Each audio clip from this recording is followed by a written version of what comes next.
Good morning dear students. Photon classes Chomu में आपका हार्दिक स्वागत है। आज हम बीएससी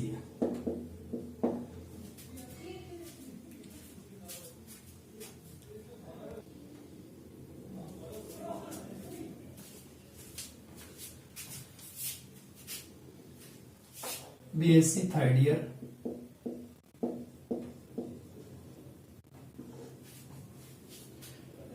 में ऑर्गेनिक केमिस्ट्री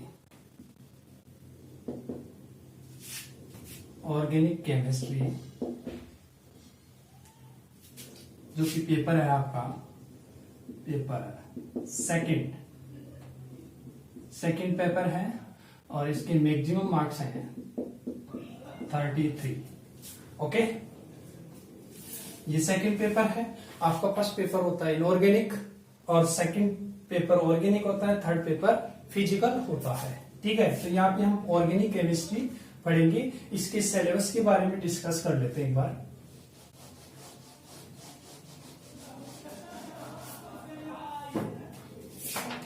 ऑर्गेनिक में सिलेबस ऑर्गेनिक या पेपर कर सकते हो आप सेकंड ओके। यूनिट फर्स्ट है इसकी NMR स्पेक्ट्रोस्कोपी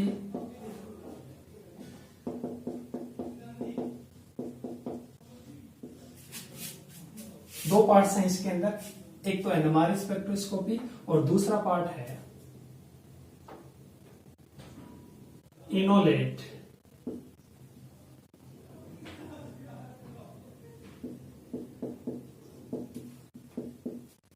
इनोलेट्स के द्वारा संश्लेषण।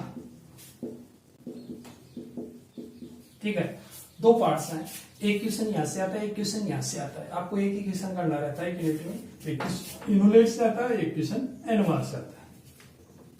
यूनिट सेकंड है आपका विषम चक्रीय यौगिक। पहले इनोलेट्स थर्ड यूनिट में था, लेकिन 2 साल से इसको इनोलेट फर्स्ट यूनिट में कर दिया, सिलेबस चेंज हुआ था। ठीक है, तो आपके जो सोल्ड पेपर आते हैं 5 साल के, तो इसमें एनएमआर और स्पेक्ट्रोस्कोपी प्रेजेंट में, लेकिन 5 साल के पहले क्वेश्चनों में इनोलेट के क्वेश्चंस आते हैं, वो थर्ड यूनिट में दे रखे होंगे, है ना। विषम चक्रीय यौगिक यूनिट थर्ड है आपका कार्बोहाइड्रेट।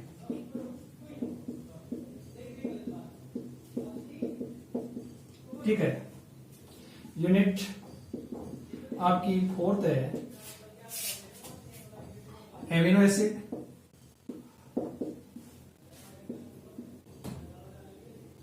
एमिनो अम्ल, प्रोटीन, पेप्टाइड, न्यूक्लिक एसिड, ये है। ठीक है, यूनिट आपकी 5वीं है सल्फर कंपाउंड, सल्फर युक्त कंपाउंड यौगिक। रंजक डाइज, रंजक के साथ साथ एक और है पॉलीमर बहुलक। ठीक है, तो ये आपकी 5 यूनिट है। ठीक है, प्रत्येक यूनिट से 2 क्वेश्चन होते हैं, जिसमें से एक क्वेश्चन करना होता है। ठीक है, ओके, तो हम पढ़ेंगे यूनिट फर्स्ट। ओके,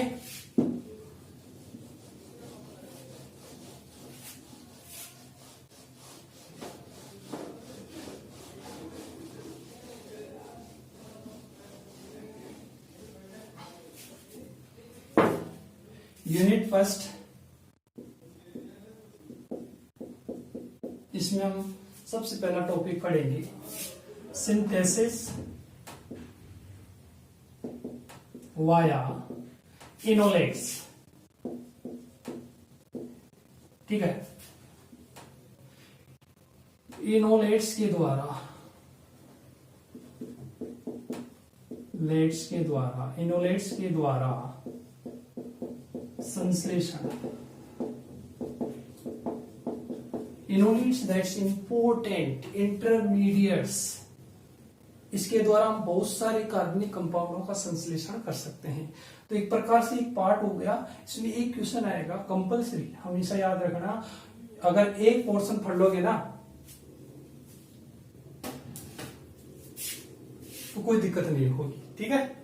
तो यहाँ पे इनोलेट्स के द्वारा संश्लेषण, तो इससे पहले हम पढ़ लेते हैं इनोलेट क्या होता है, what is the enolate, you mean, okay. तो यहाँ पे इनोल आप समझ सकते हो, इनोल आप जानते हो, इनोल, इसमें दो वर्ड हैं, इन प्लस ओल। ओल का मतलब होता है हाइड्रोक्सी समूह OH, क्या होता है OH, हाइड्रोक्सी। ओल, इन का मतलब होता है डबल बॉन्ड। ये दो चीजें हैं इनोलेट्स के अंदर। इनोल के अंदर दो चीजें होती है, तो ओल और एक इन। तो इनोल का मतलब है कि ऐसे यौगिक जिनमें एक ही कार्बन पर डबल बॉन्ड और OH उपस्थित होता है वो होते हैं आपके इनोल होते हैं। जैसे यहां पे C डबल बॉन्ड COH, इसको क्या बोलते हैं अपन, इनोल बोलते हैं। क्या बोलते हैं, इनोल। क्या बोलेंगे, इनोल, एक ही कार्बन पे डबल बॉन्ड और OH, इसको बोलेंगे इनोल। अब इनोल से अगर हम क्या निकाल दें, एक H प्लस निकाल दें, ये H प्लस किसकी उपस्थिति में निकलता है, सार हमेशा क्या लेता है, H प्लस निकालता है। तो यहां पे अगर हम बेस मिला देंगे तो बेस क्या करता है, यहां से H निकाल देता है। क्या निकाल देता है, H। तो H प्लस के रूप में निकलेगा, तो यहाँ पे क्या बच जाएगा, माइनस। ये प्लस के रूप में, तो ये माइनस के रूप में, तो क्या बनेगा इसमें, C double bond CO minus. इसको हम क्या बोलेंगे, इनोलेट। क्या बोलेंगे, इनोलेट, ठीक है। ये इनोल है, इनोल की रिएक्शन करवाते हैं बेस की उपस्थिति में, क्या बनेगा, इनोलेट बढ़ेगा, ठीक है। तो ये होता है इनोलेट। इसके द्वारा हम बहुत सारे कार्बनिक यौगिकों का संश्लेषण करेंगे, ठीक है।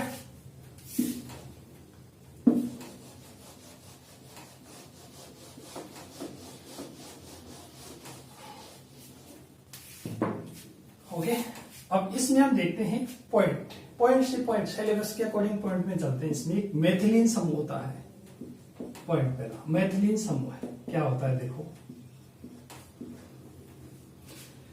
ये जानते हो आप क्या है, ये क्या है, मेथेन, ठीक है। ये आपका मेथेन। अब इसमें से मैं क्या निकाल दूं, एक H निकाल दिया मैंने, एक H बाहर निकाल दिया, तो क्या बन गया, CH3।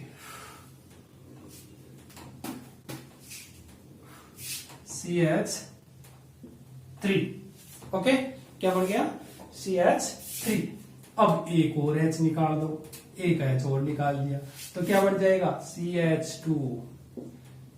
दो फ्री बॉन्ड, दो हाइड्रोजन, ठीक है। इसको बोलेंगे मेथेन, इसको बोलोगे मेथिल, और इसको क्या बोलोगे, मेथिलीन। क्या बोलोगे, मेथिलीन बोलोगे। अगर और H निकालते हो एक और, तो क्या हो जाएगा, मेथिलिडीन हो जाएगा। क्या हो जाएगा, मेथिलिडीन हो जाएगा। तो हम बात करेंगे केवल मेथिलीन समूह की, ओके। तो ये हो गया आपका मेथिलीन समूह। अब इसमें हम देखते हैं कि मेथिलीन समूह एक्टिव कब होगा, मतलब सक्रिय मेथिलीन समूह, सक्रिय मेथिलीन समूह। अब ये एक्टिव, ये मेथिलीन समूह है ना, लेकिन अगर हम इसको रिएक्टिव बनाए, क्रियाशील बनाए, तो सक्रिय मेथिलीन समूह होगा। वो कैसे होगा वो देखते हैं।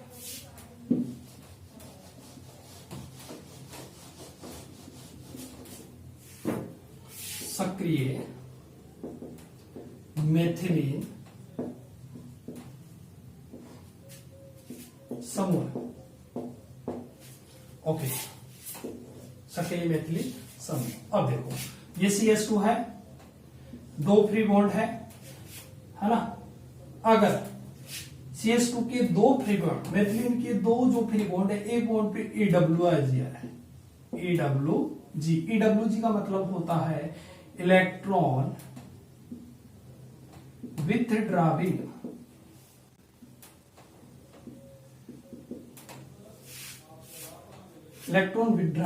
ग्रुप, मतलब इलेक्ट्रॉन आकर्षी समूह, इलेक्ट्रॉन आकर्षी समूह इलेक्ट्रॉन को खींचेगा तो क्या आ जाएगा, इधर आ जाएगा। ठीक है, या तो मेथिलीन की एक ही तरफ EWG हो या फिर दोनों तरफ हो, या दोनों तरफ CH2 इधर भी EWG हो और इधर भी क्या हो, EWG हो। तो सक्रिय मेथिलीन का समूह कि मेथिलीन के दोनों बॉन्ड्स या दोनों तरफ EWG इलेक्ट्रॉन आकर्षी समूह जुड़ा हुआ हो या एक ही तरफ इलेक्ट्रॉन आकर्षी समूह जुड़ा हुआ हो, तब वो मेथिलीन समूह क्या हो जाता है, एक्टिव, क्रियाशील हो जाता है। ठीक है, अब यहां पे EWG क्या क्या हो सकते हैं इलेक्ट्रॉन आकर्षी, कौन कौन से हो सकते हैं, एक तो CHO, एक COOR, एक हो गया C डबल बॉन्ड O, एक हो गया CN, एक हो गया NO2, ये बहुत सारे हैं। तो ये क्या है, आपका इलेक्ट्रॉन आकर्षी समूह है। इन समूह की उपस्थिति से मेथिलीन समूह क्या हो जाता है, आपका क्रियाशील हो जाता है। ठीक है, या तो एक ही तरफ हो या फिर दोनों तरफ, तो इसको क्या बोलोगे आप, सक्रिय मेथिलीन समूह है।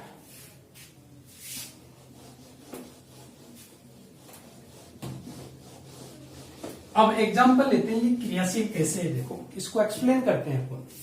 जैसे CH2 इधर आ गया अपन के R, इधर आ गया CO, इधर कुछ भी जोड़ दिया अपन ने, कुछ भी हो, ये चीज आ रही है COR, ये क्या आपका कीटोन, CO ग्रुप लिखा है इसमें, तो इलेक्ट्रॉन आकर्षी समूह। अब ये क्रियाशील कैसे हुआ, देखो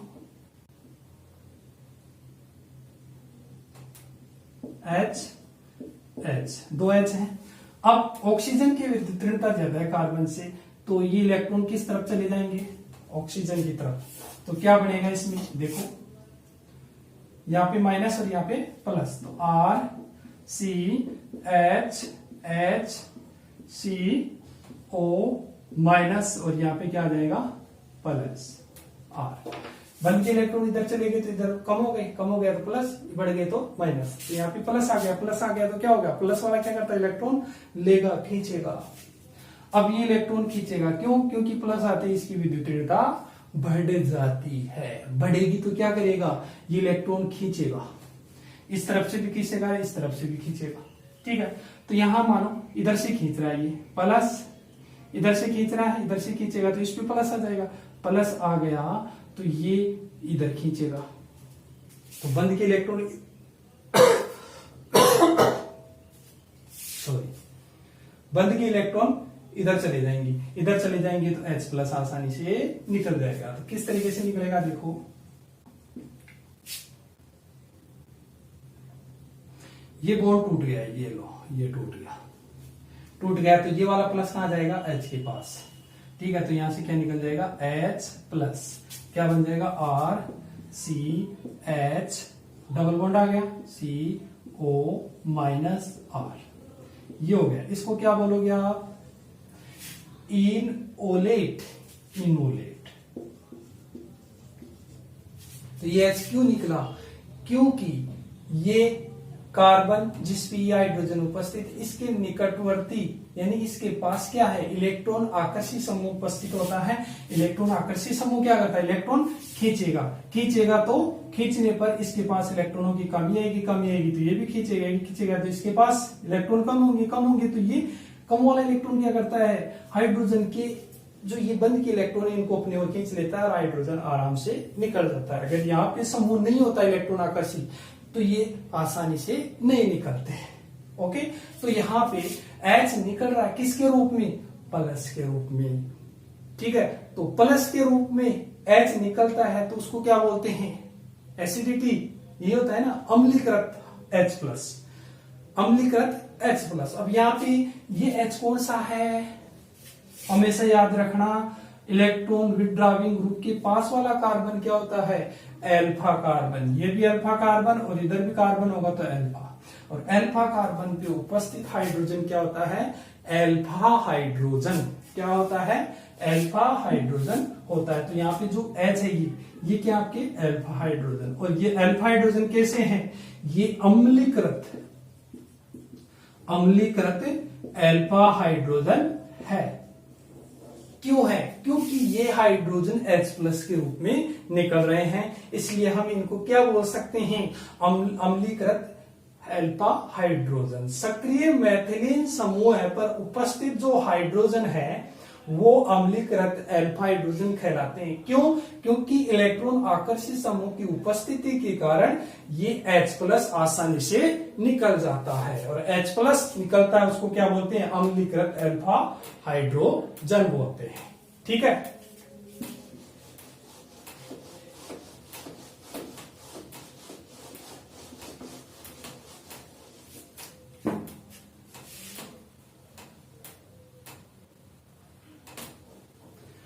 ठीक है। अब हम बात करते हैं स्टेबिलिटी। स्टेबिलिटी इसी के अंदर सबसे इंपॉर्टेंट होती है। इनोलेट हिंदी में लिख देते हैं इसमें, इनोलेट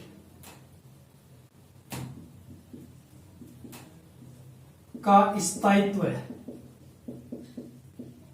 इनोलेट का स्थायित्व है किसके समानुपाती होगा, अनुनादी संरचना। जितनी ज्यादा अनुनादी संरचनाएं होगी वो इनोलेट उतना ही क्या होगा, स्टेबल होगा। क्या होगा, स्टेबल। ये इंपॉर्टेंट है, ठीक है।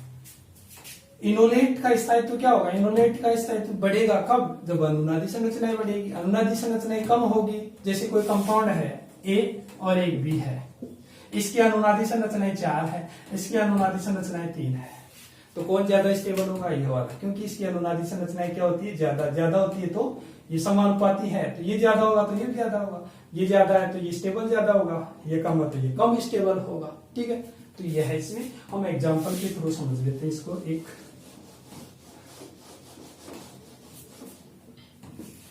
ठीक है, जैसे दो एग्जाम्पल हैं, CH3 CO CH3।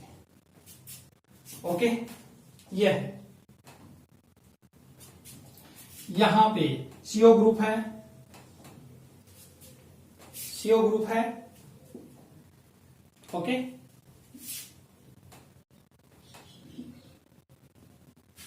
यहां पे एक H हटा देता हूं मैं, ये CH2 और ये आ गया। ओके, अब इसमें देखो वही कंडीशन लागू होगी, H ये हो गया। अब इसमें क्या होगा, देखो रिएक्शन हो रही है यहां पे, बेस हमेशा क्या करता है, सबसे इंपॉर्टेंट है कि बेस हमेशा, यहाँ पे जो ये मेथिलीन समूह है CH2, ये कैसा है, क्रियाशील है। क्यों, क्योंकि यहाँ पे CO आ गया, तो हमेशा याद रखना बेस अगर मिलाओगे इसमें क्रियाशील मेथिलीन वाले यौगिक में, तो बेस क्या करता है, उस सक्रिय मेथिलीन समूह से उस अल्फा हाइड्रोजन को ले लेता है। तो ये बेस क्या करता है, बेस का मतलब जैसे OH- ले लिया मैंने, OH- क्या करता है, यहां से क्या ले लेगा, H+, तो क्या निकल जाएगा, H2। तो यहाँ पे H+ निकल गया, तो यहाँ पे क्या आ जाएगा, माइनस, तो क्या बढ़ेगा, R C-, यहाँ पे H है पहले से, C डबल बॉन्ड O, और ये आ गया आपका CH3। ओके, अब देखो ये इधर आ गया, तो यहाँ पे क्या आ जाएगा, माइनस, यहाँ पे क्या आ जाएगा, प्लस आ गया, तो ये इधर आ गया, तो क्या बन जाएगा, RCH डबल बॉन्ड CO-, यहाँ पे आ जाएगा CH3। तो यहाँ पे ये स्ट्रक्चर है, ये इसके साथ क्या है, अनुनाद में है। क्या है, अनुनाद में है। ठीक है, तो यहाँ पे अनुनाद में होने के कारण यहाँ पे क्या है, दो संरचनाएं बन रही हैं, एक ये बन गई और एक ये बन गई, तो दो ही अनुनादी संरचनाएं बन रही इसमें। अब दूसरा वाला कंपाउंड देखो, RCH CH3 CO CH H CO CH3, यह इसमें दो आ गए, इस मेथिलीन समूह के पास क्या आ गए, एक तो ये आ गया, एक ही आ गया, तो यहां से बेस लेंगे, बेस क्या करता है, यहां से H निकालेगा, H+ निकाल लिया, इसमें निकाल लिया H+, ठीक है, H+ निकाल लेते हैं, यहाँ पे क्या आ जाएगा माइनस, तो ये आ जाएगा CH3 C minus H CO CH minus CO CH3, okay. अब ये माइनस है, जैसे ये माइनस है, इधर एक ही है, लेकिन इस माइनस की तरफ इधर CO और इधर CO, तो एक बार तो इसके साथ करेगा और एक बार इसके साथ करेगा, तो दो स्ट्रक्चर अलग से बनेगी। देखो ये इधर आ गया, ये इधर चला गया, क्या बन जाएगा, CH3 CO minus double bond CH CO CH3, एक तो इस तरफ डिलोकलाइज होगा, ये इधर आ गया तो ये इधर चला गया, तो यहाँ पे इनओलेट, एक तो ये बन गया इनओलेट, ठीक है, एक संरचना तो ये बन गई। अब जैसे इसके साथ किया वैसे इसके साथ, तो ये इस तरफ जाएगा, ये इस तरफ जाएगा, ठीक है, तो क्या बनेगा, CH3